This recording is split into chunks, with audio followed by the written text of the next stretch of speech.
Coucou à toutes et à tous, bienvenue dans cette 16e épisode de mon podcast DS et Leaders 2.0. Je partage avec vous toutes mes conscientisations, mes réflexions en tant que thérapeute, en tant que coach, en tant qu'être humain, sur ce que je peux observer aujourd'hui à travers les partages avec vous, qui me contactez, avec vous avec qui j'interagis sur différents thèmes. Et pour ceux qui ne me connaissent pas, moi c'est Catherine, je vis en Martinique et ça fait plus de 10 ans que j'interviens comme thérapeute, prof de yoga, masseuse et maintenant coach. Et j'allais dire, peu importe les noms, ce qui compte vraiment c'est cette vibration, cette énergie qu'on partage avec les autres avec un grand A. Alors aujourd'hui je vous retrouve pour parler d'un sujet, c'est un moment que je voulais partager là-dessus, qu'on aborde très souvent avec mes élèves en coaching, c'est la spiritualité. Qu'est-ce que c'est être spirituel ? Qu'est-ce que ça veut dire en fait, cette notion de spiritualité ? Et pour la petite histoire, en fait, si je me reconnecte à mes débuts en tant que thérapeute, à l'époque quand j'ai commencé ma reconversion, quand j'ai un peu tourné le dos au début, de manière assez radicale au milieu du monde du consulting, de l'école de commerce, tout ça, tout ce que j'avais connu et que j'avais pas très bien vécu et que du coup je rejetais. Et que j'avais du coup entamé une reconversion en tant que prof de yoga à l'époque, il y a maintenant 11 ans, 12 ans de ça.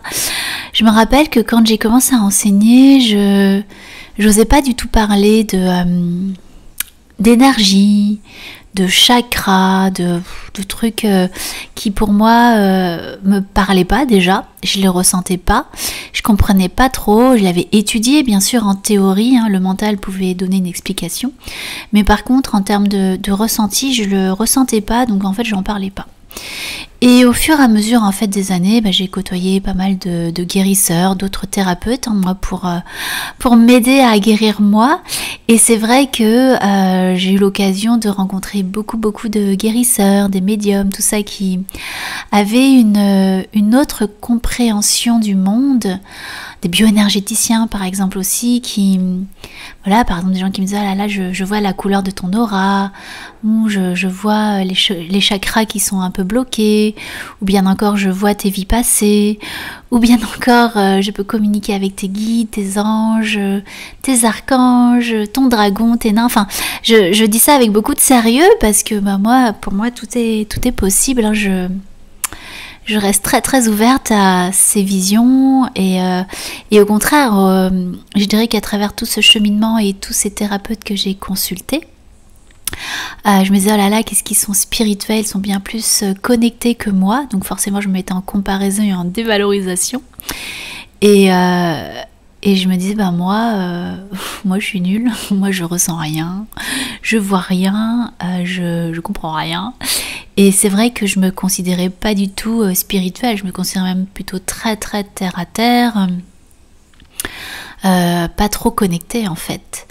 Et ça, je vous partage cette expérience parce que je me suis rendu compte que en discutant avec d'autres thérapeutes en reconversion, c'est souvent le même discours que j'entends, c'est ce manque de légitimité, ce syndrome d'imposture, tout justement par rapport à cette non-spiritualité. Et j'en parlais d'ailleurs avec une amie où je disais, moi à l'époque j'enviais tous ces thérapeutes, ces guérisseurs, tout ça. Moi aussi je voulais avoir des dons, moi aussi je voulais voir les couleurs des auras. Je voulais voir les vies passées, je voulais avoir cette compréhension, je voulais être un peu, comme on dit en anglais, the chosen one, l'élu. Je voulais être spéciale, je voulais être unique, et je l'étais pas. Et c'est vrai que du coup, pour moi, c'était ça, être spirituel, c'était pouvoir avoir cette compréhension du monde au-delà de ce qui est connu, au-delà de ce qu'on nous a appris. Et j'étais assez frustrée de ne pas avoir cette compréhension en fait. Aujourd'hui, c'est ça qui est rigolo, si je dois me définir, enfin c'est pas toujours évident de se définir sans se coller des étiquettes et de se mettre dans des boîtes et des égrégores, c'est vrai qu'on aura tendance plutôt à dire oh là là, les enseignements de Catherine, c'est plutôt très spirituel et orienté sur le travail sur les émotions, tout ça. Donc ça me fait toujours un peu sourire. Et quand je travaille avec mes élèves, qui me disent moi, j'ai pas spirituel, j'ai du mal à me sentir connectée, j'ai pas cette compréhension, un petit peu ce que je disais moi avant, ça me fait toujours sourire parce que du coup je leur raconte exactement ce que je vous raconte ici et maintenant. Et qu'en fait, avec plus de 10 ans d'expérience, on va dire, d'expérience, on continue toujours à apprendre, mais après toutes ces années de pratique en tant que thérapeute, en tant qu'élève, en tant qu'être humain, en tant que femme, il y a vraiment une chose qui pour moi est essentielle dans cette notion de spiritualité, c'est que pour moi, quelqu'un de spirituel, c'est quelqu'un qui incarne son discours. Alors qu'est-ce que ça veut dire incarner son discours? C'est que j'ai fait tellement de retraites de yoga dans des ashrams, des retraites silencieuses, de méditation, tellement de choses que il n'y a pas si longtemps, je faisais 1 à 2 formations retraites yoga, méditation par an, parce que j'avais toujours soif de spiritualité, de connexion, d'apprentissage, tout ça. Et j'ai rencontré tellement de personnes, et j'en faisais partie, on est bien d'accord, de personnes qui n'incarnaient pas leur discours, et qui, on va, que ça soit dans toutes ces pratiques un peu alternatives, revendiquées ou recherchées, ou se souhaiter de la joie, de l'amour, de la paix, du calme, de la bienveillance, de la générosité, c'est toujours les mêmes choses que j'entends. Et derrière, en fait, c'est pas du tout incarné. Je vous donne un exemple qui a été très très marquant pour moi, c'est à travers les cours de yoga, où ce qui se passait, c'est que j'avais les élèves, quand j'ai commencé à enseigner, qui venaient, et puis sur le tapis, on enseigne des valeurs quand même assez sympa, a priori, à travers le yoga, d'écoute de soi, de bienveillance, de détachement, de lâcher prise, d'être souriant, un petit peu de gentillesse. Et c'est vrai que c'est les mêmes élèves qui allaient râler râler dans leur voiture, s'énerver avec le voisin, comme on se connaît un petit peu tous dans le voisinage. Et c'est ça, quand je dis que c'est pas incarné, et moi la première, on est bien d'accord, on attire les élèves qui sont comme nous. Quand j'ai commencé comme thérapeute, je faisais semblant, c'est-à-dire que j'avais même une autre voix, je prenais ma voix de yogi comme on disait, je m'investissais dans un rôle de la parfaite, mais derrière ça n'allait pas du tout, et je faisais semblant d'être parfaite sur le tapis. Mais sortie du cours, j'étais pas du tout la personne que je prétendais être. Alors on est bien d'accord que tout ce que je dis à chaque fois, ce que je partage, c'est pas pour faire l'apologie de la perfection, mais c'est plus pour illustrer un petit peu le ressenti, l'expérience, que c'est important quand on se veut être spirituel ou cultiver sa spiritualité.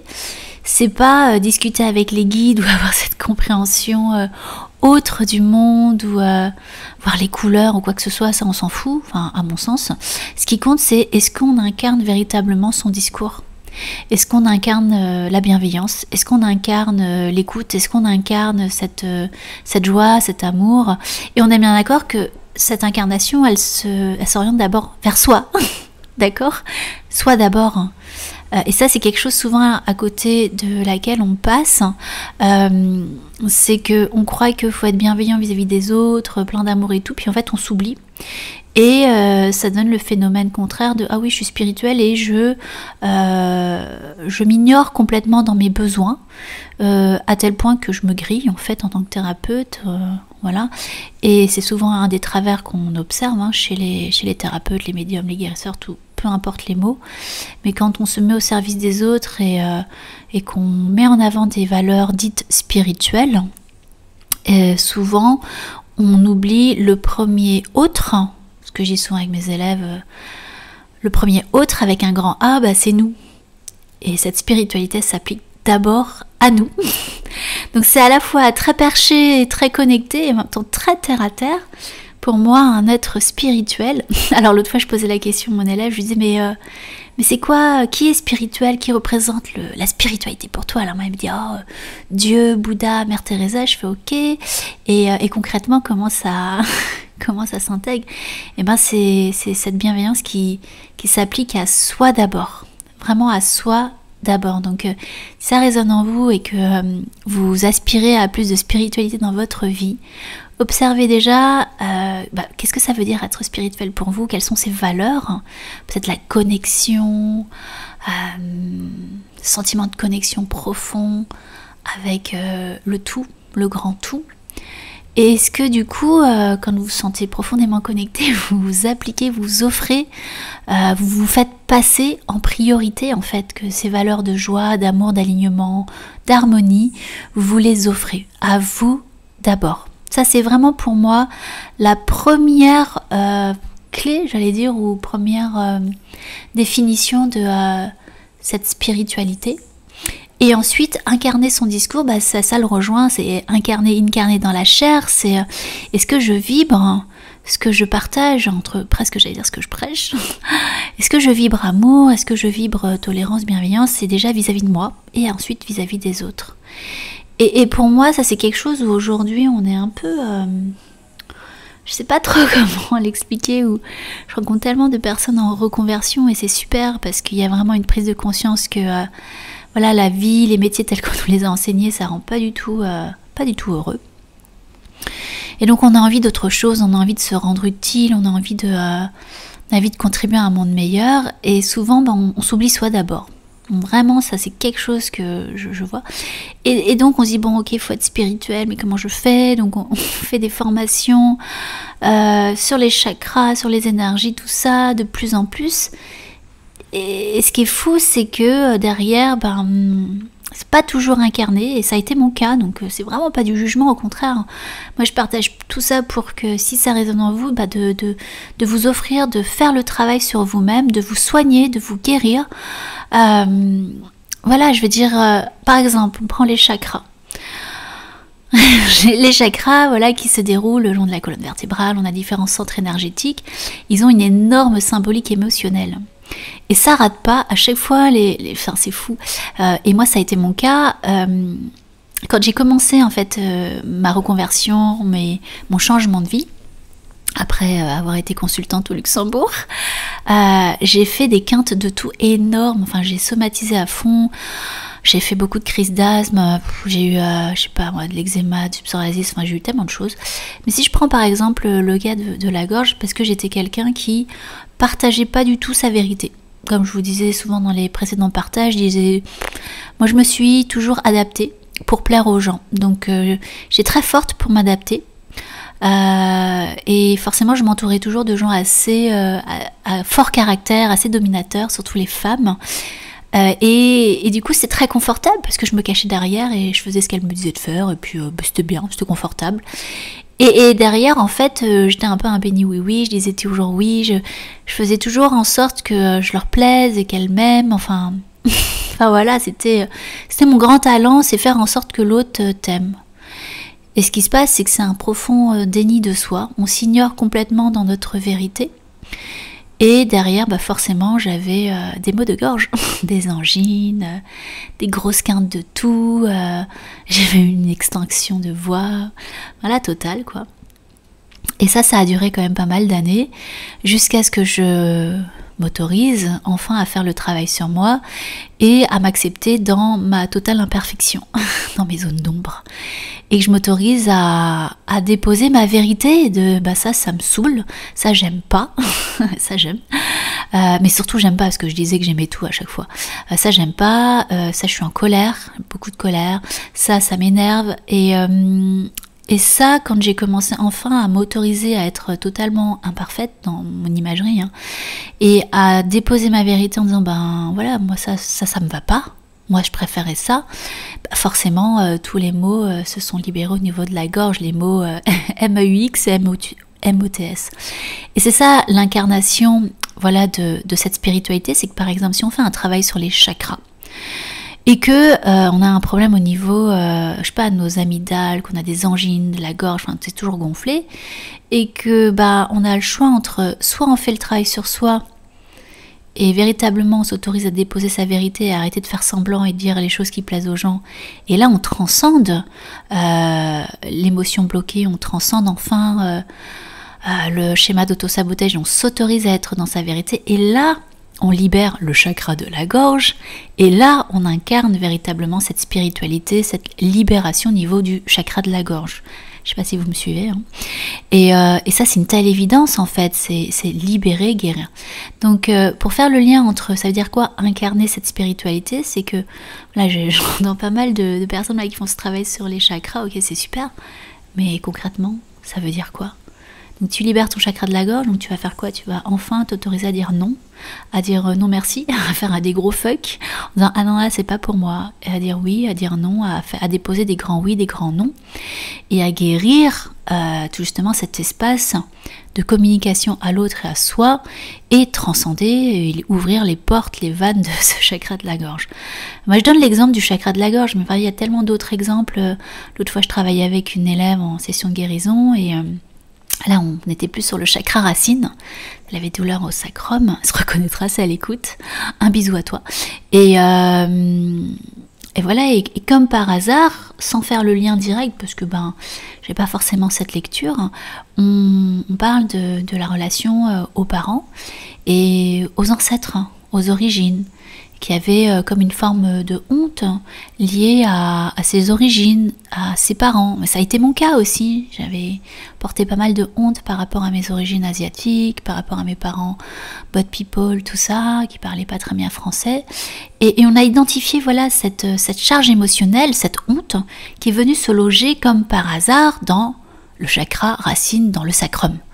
Et là, forcément, on rigole en disant « Ah bah tiens, le sacrum, chakra racine, les ancêtres, enfin voilà, faut pas avoir fait 10 ans d'études en chakra pour faire le lien, on est bien d'accord, hein, j'invente rien. » Et on fait ce travail pour identifier l'émotion derrière ça, et pour poser des mots et faire un travail, une action, peut-être appeler ses parents, déposer sa vérité, leur dire qu'on les aime, et puis nettoyer cette honte, ce rejet, la peur d'abandon, le peur du rejet, enfin tout ce qui a besoin d'être nettoyé émotionnellement en lien avec nos ancêtres, et bien sûr ça va libérer le chakra racine. Alors je vous partage ça parce que c'est des telles évidence où souvent on fait pas le lien entre le spirituel et le concret, et c'est là où je trouve que le travail en coaching, si on peut appeler ça comme ça, ou en thérapie, je sais plus trop comment poser les mots, mais en session de guérison, c'est essentiel d'aller identifier l'émotion bloquée, de poser des mots dessus et surtout poser une action. Et ça, pour déjà identifier la douleur, il faut être connecté à son corps. Pour ressentir l'émotion, il faut être connecté à son corps. Pour poser des mots, il faut se sentir en confiance et assez accueilli et aimé pour pouvoir déposer les mots des émotions. Parce que la honte, la peur du rejet, de l'abandon, c'est pas toujours évident à accepter et à déposer auprès d'une tierce personne parce qu'on a peur d'être jugé. Et ensuite, passer à l'action, ça demande d'être accompagné, d'avoir la foi que ça va bien se passer et qu'on vit exactement ce qu'on a à vivre, et que surtout qu'on a cette foi absolue que passer à l'action, ça va faire du bien, ça va libérer. Et ça, moi, c'est ce que je vis presque tous les jours, que ce soit pour moi ou pour les personnes que je côtoie, mon entourage proche ou moins proche. Et c'est ça pour moi, incarner une véritable spiritualité, c'est de faire le lien entre ce qui est symbolisé énergétiquement et ce qui est ressenti dans le corps. Une vraie être spirituel, c'est incarner son discours, et je le répète, c'est tellement, tellement important. Voilà pour le partage du jour. Posez-vous les questions, mais c'est quoi être spirituel pour vous? Est-ce que ça résonne en vous? Commentez, partagez comme d'habitude. Je vous remercie infiniment pour ce moment passé ensemble, qui j'espère a été aussi agréable pour vous que pour moi. On se retrouve lors de mon prochain partage. Je vous fais un gros bisou.